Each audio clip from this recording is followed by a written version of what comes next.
નમસ્કાર દર્શક મિત્રો, મોરબી સહયોગ ન્યૂઝમાં આપનું હાર્દિક સ્વાગત છે અને હું છું યોગેશ રંગપડિયા. મોરબીમાં નગરપાલિકામાંથી મહાનગરપાલિકા તો બની, પરંતુ નગરપાલિકામાં જે સ્થિતિ હતી, જે ભ્રષ્ટાચાર થતા હતા અને થયા છે, ધારાસભ્યએ લેટર લખ્યા, સરકારમાં રજૂઆત કરવી પડી કે નગરપાલિકામાં ભ્રષ્ટાચાર થાય છે. અને એ ભ્રષ્ટાચાર ખાસ કરીને નંદીઘરને લઈને વાત કરવી છે. નંદીઘર જે મોરબીમાં પંચાસર રોડ ઉપર પંચાસર ગામ નજીક બનાવ્યું છે, નગરપાલિકાથી ત્યારે પણ એ નંદીઘર બનાવવામાં આવ્યું હતું અને એ નંદીઘરમાં ક્યાંક ને ક્યાંક ભ્રષ્ટાચારની જે વાત સામે આવી હતી. અને અંતે થોડા સમય પછી એ નંદીઘર બંધ થઈ ગયું. ફરી મહાનગરપાલિકા બની. મહાનગરપાલિકા બન્યા બાદ વિવિધ વિસ્તારોમાં સિટીની અંદરથી રખડતા પશુધન પકડી અને નંદીઘરમાં લઈ જવામાં આવતા હતા અને હજી આવે છે.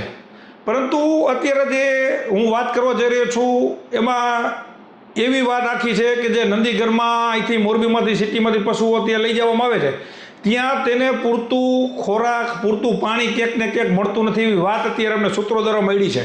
અને એ વાતને લઈને અમે આજે મોરબી નંદીઘરે અમે ગયા અને એ નંદીઘરના અત્યારે દ્રશ્યો અમે જોયા. ત્યાં એ દ્રશ્યો અત્યારે તમે તમારા મોબાઈલ સ્ક્રીન ઉપર પણ તમે જોઈ શકો છો કે જે ત્યાં અત્યારે પશુઓ, જે ખૂટિયાઓ, જે નંદીને ત્યાં રાખવામાં આવ્યા છે, એની સ્થિતિ કેવી છે.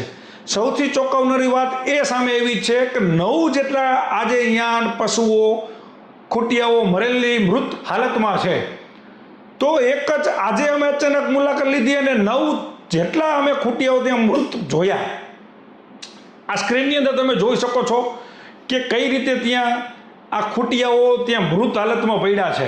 અને એ તમામ જે ખૂટિયાઓ છે, જે તમામ નંદીઓ છે, એ નંદીઓ જે જગ્યા ઉપર રાખવામાં આવ્યા છે એની વચ્ચોવચ્ચ ક્યાંક ડાબી બાજુ, ક્યાંક જમણી બાજુ, ચારે બાજુ એ ગ્રાઉન્ડની અંદર જે ખૂટિયાઓ છે તેની વચ્ચોવચ્ચ આ 9 જેટલા આજે નંદી પશુઓ ત્યાં અબોલ જીવ મરેલા પડ્યા છે. તેને હટાવવા માટેની તસ્દી લેવામાં નથી આવતી. અને અમે જ્યાં આ સૂત્રોની માહિતી અમને મળી, અમે ગયા, આ સ્થિતિ છે. અગાઉ પણ ઘણી બધી આ રીતની સમસ્યાઓ સામે આવી છે. આમાં ભ્રષ્ટાચાર થાય છે. આને કેટલો ખર્ચ થાય છે એ આપવા મોરબી મહાનગરપાલિકામાંથી કોઈ કહેવા તૈયાર નથી કે ફોન ઉપાડવા પણ તૈયાર નથી.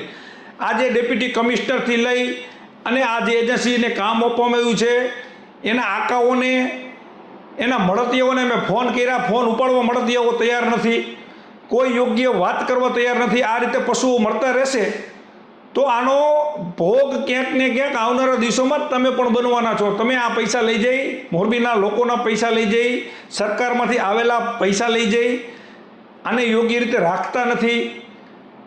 કેવી રીતે આ યોગ્ય ગણાય? આ રીતે પશુઓને અહીંથી તમે સિટીમાંથી લઈ જાઓ અને અડધા તો એવી વાત પણ મળી છે કે આને ક્યાંક ને ક્યાંક રસ્તામાં મૂકી દેવામાં આવે છે. સિટીમાંથી લઈ જાય અહીંયા ઘણી છૂટા કરી દેવામાં આવે છે.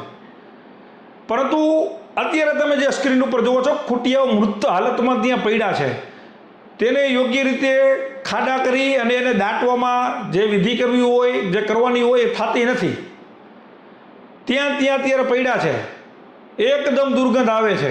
એ સ્થિતિ છે. ત્યારે ક્યાંક ને ક્યાંક ભ્રષ્ટાચાર થયો છે એ વાત આના ઉપરથી થાય છે, ક્યાંક ને ક્યાંક સાબિત થાય છે.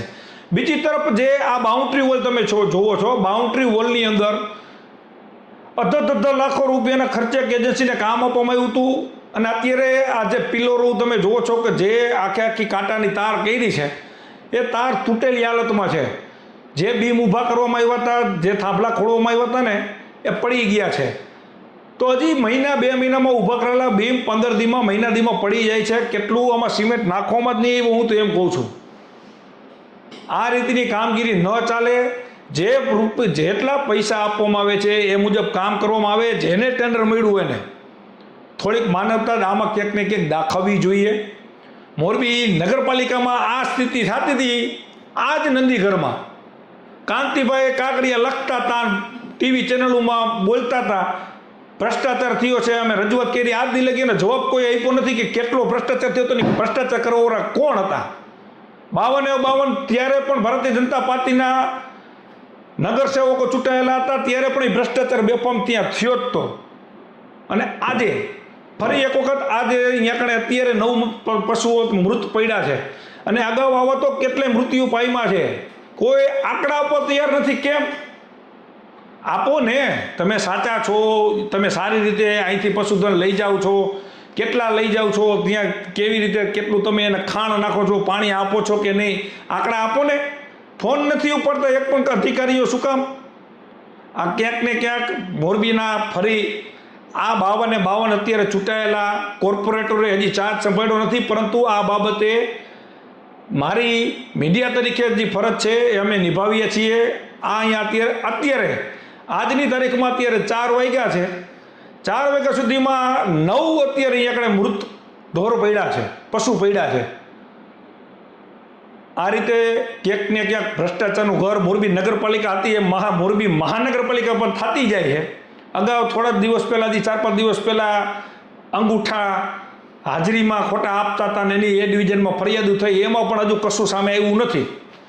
કોણ આમાં બાગડ બિલ્લો હતો, કોણ આખી કળા કરી ગયું? ત્યાં વળી એક આ પશુઓ અત્યારે મૃત ક્યાંક ને ક્યાંક ભ્રષ્ટાચારની ચાળી ખાઈ છે. એવું લાગે ખરેખર આની તટસ્થ તપાસ થવી જોઈએ કે આ ખૂટિયા પશુધન જે કાંઈ પણ અહીંથી લઈ જવામાં આવે છે એની અહીંયા કેવી રીતે વ્યવસ્થા રાખવામાં આવે છે.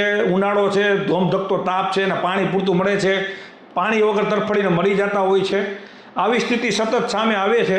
તો આ ન થાય અને આ બાબતે યોગ્ય તપાસ થાય અને આમાં ભ્રષ્ટાચાર થાય છે કે નહીં એની તપાસ કમિટી નીમવી જોઈએ અને આની તપાસ સંપૂર્ણ થાય એવી અમારી અત્યારે માંગ છે.